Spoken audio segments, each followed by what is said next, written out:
Halo semua, kami dari kelompok 4 akan menjelaskan tentang pengaruh perilaku konsumtif dan impulsif buying terhadap keputusan pembelian. Nah, di sini ada overview yang akan kita jelaskan, ada latar belakang masalah, ada sumber atau dasar teoritis, terus ada metode, dan yang terakhir ada rancangan riset. Nah, di sini ada anggota kelompok. Yang pertama ada Dini, Noval, Sinta, Valisa, dan juga Ripka. Mari kita simak penjelasannya. Pada saat ini sedang ramai diperbincangkan mengenai fast fashion. Fast fashion merupakan istilah dalam industri tekstil yang memiliki siklus perputaran model fashion dalam waktu singkat, namun menggunakan bahan baku berkualitas rendah, tidak tahan lama, dan dipasarkan dengan harga rendah. Fast fashion merupakan tindakan produksi besar-besaran yang dilakukan oleh pihak industri dengan tujuan untuk mengikuti perkembangan tren. Namun, hal ini tidak hanya terjadi dalam industri tekstil saja. Permasalahan seperti ini dapat muncul dalam bidang industri lainnya. Produksi besar-besaran dilakukan oleh pihak industri pastinya juga memiliki faktor tersendiri. Salah satunya adalah karena adanya perilaku impulsif buying pada konsumen. Menurut Burton dan kawan-kawan, impulsif buying terjadi ketika terdapat keinginan emosional yang tiba-tiba dan kuat yang muncul dari perilaku reaktif yang ditandai dengan rendahnya kontrol kognitif. Moen dan Minor menambahkan bahwa impulsif buying terjadi disebabkan karena suatu desakan hati yang secara tiba-tiba dan secara spontan tanpa memperhatikan akibat yang akan dialami. Dengan adanya perilaku impulsif buying dari konsumen, tentunya akan menjadi peluang yang besar bagi produsen atau pihak industri untuk memproduksi dan menjual suatu produk secara besar-besaran. Tentunya perilaku impulsif buying bukan hanya menjadi satu-satunya alasan bagi pihak industri atau produsen untuk melakukan produksi secara besar-besaran. Tentu ada faktor lainnya.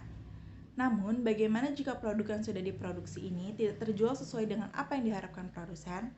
Suatu produk bisa tidak laku terjual karena beberapa faktor tertentu. Salah satunya adalah karena produk tidak sesuai dengan kebutuhan pasar yang sedang tren.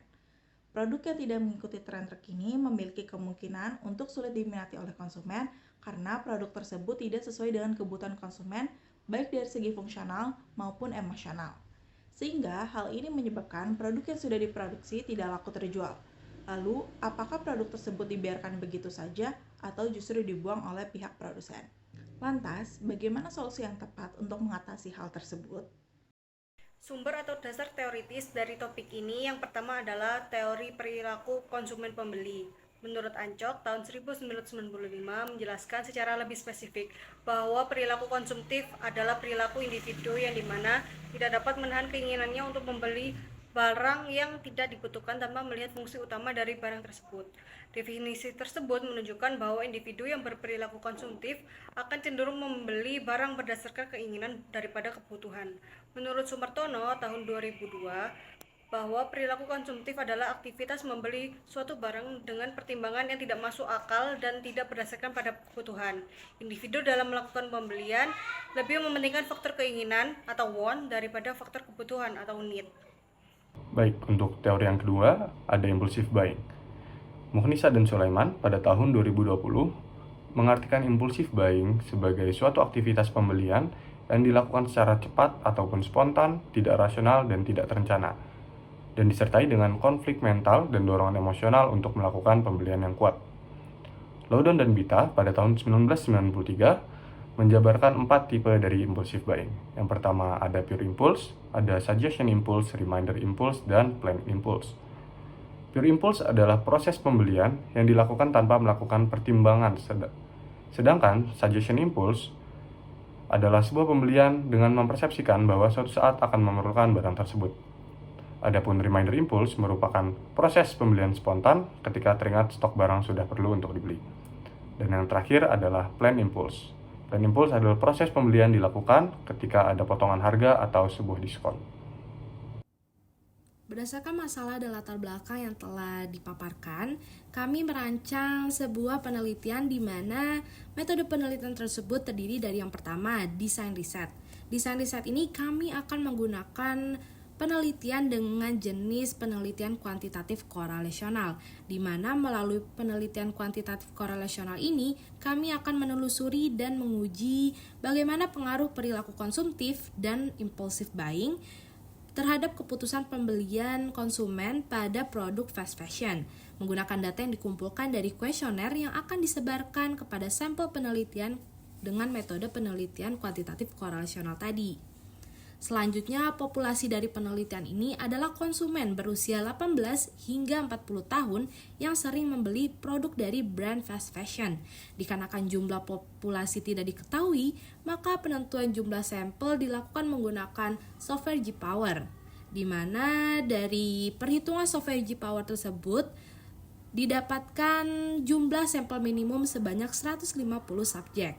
Di samping itu, teknik sampling yang akan digunakan dalam penelitian ini adalah non-probability sampling dengan metode accidental sampling, yang mana merupakan teknik penentuan sampel secara kebetulan. Dalam kasus ini, penentuan sampel dilakukan terhadap konsumen yang secara kebetulan tersedia pada waktu atau tempat tertentu selama sampel tersebut memenuhi kriteria dari populasi yang sudah ditentukan. Selanjutnya ada teknik pengumpulan data, di mana dalam penelitian ini teknik pengumpulan data yang dilakukan adalah dengan penyebaran kuesioner berisikan sejumlah item pertanyaan yang telah disesuaikan dengan alat ukur masing-masing variabel. Kuesioner tersebut akan disusun dengan platform Google Form dan dibagikan kepada subjek penelitian yang sesuai dengan kriteria atau karakteristik populasi. Dan juga yang terakhir, ada analisis data dalam penelitian ini menggunakan uji statistik analisis regresi berganda yang akan dilakukan pengolahan data melalui software JASP. Nah, di sini saya akan menjelaskan tentang gagasan riset yang kami buat. Yang pertama ada campaign untuk konsumen dan yang kedua ada campaign untuk perusahaan. Nah, campaign untuk konsumen sendiri di sini ada judulnya adalah pertimbangkan sebelum membeli, belanja sadar, dan kurangi limbah. Nah, tujuan kampanye sendiri untuk mendorong konsumen untuk mengatasi kebiasaan belanja impulsif dan mengikuti tren dengan mengedepankan pertimbangan yang bijak sebelum membeli. Nah, manfaat yang diharapkan ketika kampanye ini terlaksana, yang pertama ada mengurangi perilaku belanja impulsif dan pembelian karena tren. Yang kedua ada meningkatkan kesadaran konsumen tentang dampak lingkungan dari pembelian yang tidak terencana. Nah, ini saya akan menjelaskan tentang strategi kampanye. Yang pertama tuh kampanye melalui media sosial. Nah, di sini tuh memberikan informasi tentang dampak lingkungan dan ekonomi dari pembelian impulsif dan tren, serta memberikan tips untuk belanja yang bijak melalui konten yang disebar di sosial media, serta mengadakan challenge berupa belanja sadar untuk konsumen agar mengikuti tantangan tersebut sehingga mendorong mereka untuk membatasi pembelian impulsif selama periode tertentu dengan memberikan hadiah. Nah, yang kedua ada mengadakan webinar. Nah, ini mengadakan webinar ini dengan ahli dan psikolog konsumen untuk mendiskusikan dampak perilaku belanja impulsif dan cara mengatasinya. Dan yang ketiga, kampanye penggunaan ulang. Nah, ini untuk mendorong konsumen untuk mendaur ulang atau memberikan barang yang tidak digunakan lagi. Nah, ini ada campaign untuk perusahaan. Nah, campaign ini berjudul beralih ke eksklusivitas produk terbatas, pengalaman tak terlupakan. Nah, tujuan dari kampanye ini mendorong perusahaan untuk beralih dari produksi masif mengikuti tren ke pendekatan eksklusif dengan produk terbatas sehingga dapat menciptakan dampak positif bagi perusahaan, lingkungan, dan juga tetap terpenuhi keinginan dari konsumen. Nah, manfaat yang diharapkan dari kampanye ini adalah yang pertama ada meningkatkan keinginan konsumen dengan pendekatan produk terbatas, yang kedua menciptakan citra produk yang eksklusif dan diinginkan, dan yang ketiga menekankan kualitas dan nilai jangka panjang pada produk. Nah, ini ada strategi campaign yang kita buat. Yang pertama, program keanggotaan. Nah, di sini perusahaan tuh menawarkan program keanggotaan eksklusif yang memberikan akses lebih awal atau keuntungan khusus pada pelanggan setia. Nah, yang kedua ada partnership lingkungan. Ini perusahaan berkolaborasi dengan organisasi lingkungan untuk mengadakan kegiatan bersama. Dan ini adalah daftar pustaka yang kami gunakan. Sekian dari presentasi kami. Mohon maaf jika ada salah kata dan perbuatan. Terima kasih.